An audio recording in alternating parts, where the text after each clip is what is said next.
Madhubani stadium जो जर्जर अवस्था में था उसका कायाकल्प होने जा रहा है। मधुबनी स्टेडियम का कायाकल्प होने के लिए शिलान्यास हो चुका है। बरसों का सपना साकार हो रहा है। आप हमारे पीछे देख सकते हैं मधुबनी स्टेडियम जर्जर अवस्था में था। यहाँ हमारे साथ कुछ युवा हैं जो बरसों से इंतजार कर रहे थे कि कब मधुबनी स्टेडियम का कायाकल्प होगा। इन युवाओं में खुशियों का जो है सो लहर है, क्योंकि काफी दिनों से इन्होंने संघर्ष किया है। मधुबनी स्टेडियम का जो जीर्णोद्धार होने जा रहा है उसको लेकर के क्या उम्मीद कर रहे हैं? नहीं, बहुत खुशी की बात है। हम युवा में आज काफी खुशी है कि जो हम लोगों का 4 साल का मुहिम स्टेडियम चल रहा था, जो लगातार आवाज हम लोग उठा रहे थे, आखिरकार वो अंततः आज उसका शिलान्यास का पट्टी लग गया।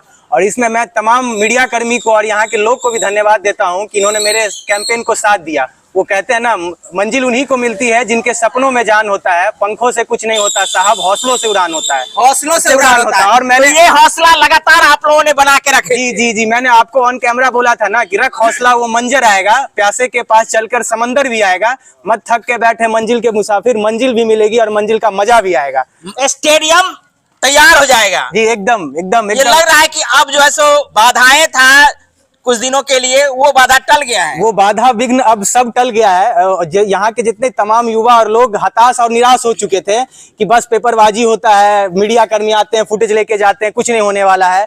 लेकिन हम तमाम युवा लोग और यहाँ के कुछ प्रबुद्ध लोग ने इस मुहिम को छोड़ा नहीं। लगातार 4 साल की कड़ी मेहनत, दृढ़ निश्चय के साथ हम लोग ने इस लड़ाई को लड़ा और आखिरकार अंततः आप देख रहे हैं कि शिलान्यास का पट्टी लग चुका है। चुनावी वर्ष भी है, शिलान्यास जो है होता ही रहता है, तो क्या उम्मीद करें कि इस चुनावी वर्ष में जो है इसका शिलान्यास होना किस रूप में देख रहे हैं? देखिए, ये सही बात है कि बिहार में इस साल चुनावी वर्ष है, तो इस चुनावी वर्ष में या तो आरजेडी इनको भुना ले या बीजेपी एनडीए इनको भुना ले। अब जो दोनों पार्टी के हाथ में ये स्टेडियम है, चाहे समीर महासेठ जी ये भुना ले या बीजेपी भुना ले, लेकिन मैं दोनों का हृदय की गहराई से धन्यवाद देना चाह रहा हूँ कि हम जनता को पार्टी पॉलिटिक्स के कोई मतलब नहीं। हमें सर्वांगीण विकास चाहिए, हमें शिक्षा चाहिए, हमें रोजगार चाहिए, हमें स्टेडियम चाहिए, क्योंकि यहाँ के स्टेडियम बनता है तो यहाँ के लोगों का, युवा का सर्वांगीण विकास होगा।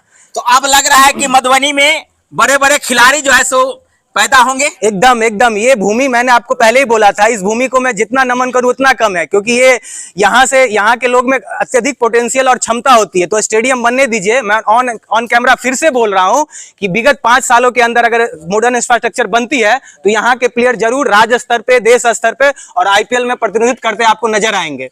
दोस्तों, आपको बता दें कि गौरव जी लगातार मुहिम चलाए हैं, मुहिम स्टेडियम के रूप में, और ये मुहिम स्टेडियम जो है सो लगभग सफल हो गया है। क्या जी, एकदम सफल हुआ है। क्या मानते हैं आप लोग? नहीं, बिल्कुल, जैसे 3 साल से लगे हुए थे, खासकर हमारे गौरव जी, हम लोगों ने भी सपोर्ट किया है इनको। और जैसे आज शिलान्यास हुआ है तो धीरे धीरे, हालांकि चूंकि यहाँ पे मैंने पहला कदम जो है, पहला स्टेप जो है सो अब जी शिलान्यास हो गया है, तो उम्मीद करते हैं कि धीरे धीरे ये काम खत्म होगा और आने वाले समय में हम लोग यहाँ से बहुत सारी उम्मीदें करके रखे हुए हैं कि यहाँ पे फायदा होगा लोगों को। क्या मानते हैं भैया? अच्छी बात है, होना चाहिए। ये तो बहुत लेट हो गया, लेकिन देर आए दुरुस्त है। और साथ साथ रोड, रास्ता भी, नाला वगैरह भी, स्टेडियम भी, तब तो कंप्लीट होगा ना। स्टेडियम बनेगा तो सर्वांगीण विकास के लिए तो इसमें सड़क भी जुड़ जाए। क्या एकदम सड़क होना ही चाहिए, क्योंकि अगर स्टेडियम मॉडर्न इंफ्रास्ट्रक्चर बनेगा, रोड ऐसी रहेगी तो बाहर के प्लेयर आएंगे यहाँ मैच खेलने, नहीं ना आएंगे। और ये बस स्टेडियम नहीं था तो सड़क भी नहीं था, स्टेडियम होगा तो सड़क भी होगा। एकदम, क्योंकि ये आर्थिक गलियारा का एक केंद्र बनेगा। ठीक है, यहाँ के लोग को रोजगार मिलेगा, उद्योग आएगा, दुकानें आएंगी, तरह तरह की यहाँ पे इंफ्रास्ट्रक्चर का डेवलपमेंट होगा, होटल्स बनेंगे, लोग आएंगे, पैसा आएगा, तो लोगों के घर में खुशियां आएंगी, उनके सब तरह का उनका विकास होगा। तो हर तरीके से यहाँ पे मतलब जो है सो, चाहे कोई भी सरकार इसको भुनाए, कोई भी मतलब पॉलिटिकल पार्टी भुनाए, अंततः फायदा यहाँ पे यहाँ के लोगों का होने वाला है। क्या मानते हैं सर? देखिए, मैं तो जदयू का कार्यकर्ता हूँ, लेकिन ये एनडीए सरकार पर 20 साल से काला धब्बा था, ये स्टेडियम रोड और ये मधुबनी स्टेडियम।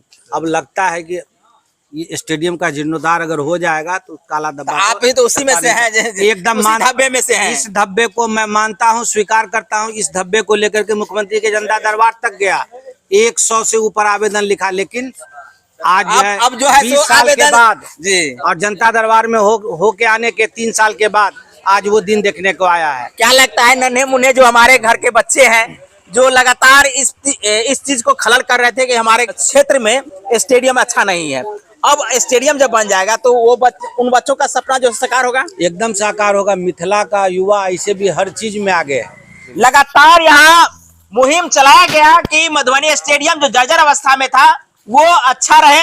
हमने भी लगातार इसको कवरेज किए हैं। इससे पहले कार्यक्रम प्रधानमंत्री मोदी जी का हमारे ही शहर में होने हुआ था, उसमें भी हमने इस बात को रखा था। क्या पता 4-5 दिन के बाद हमें ये देखने को मौका मिला और यहाँ शिलान्यास हो चुका है। अपना परिचय दे दीजिए। प्रभाकर कुमार। जी, क्या मानते हैं इस शिलान्यास को लेकर के? ये देखिए, अभी स्टेडियम जैसे कि बताया गया 2026 तक बनेगा और ये हम लोगों के लिए बहुत खुशी की बात है। और जैसे 3 साल से हम लोग मेहनत कर रहे हैं कि स्टेडियम टीम चाहे गौरव दात को प्रोसेस ड्यूरिंग कंस्ट्रक्शन बार उठाते रहे और कुछ राजनीति नहीं करनी। एज ए स्पोर्ट्स पर्सन हमसे नहीं है कि कौन के राही बंद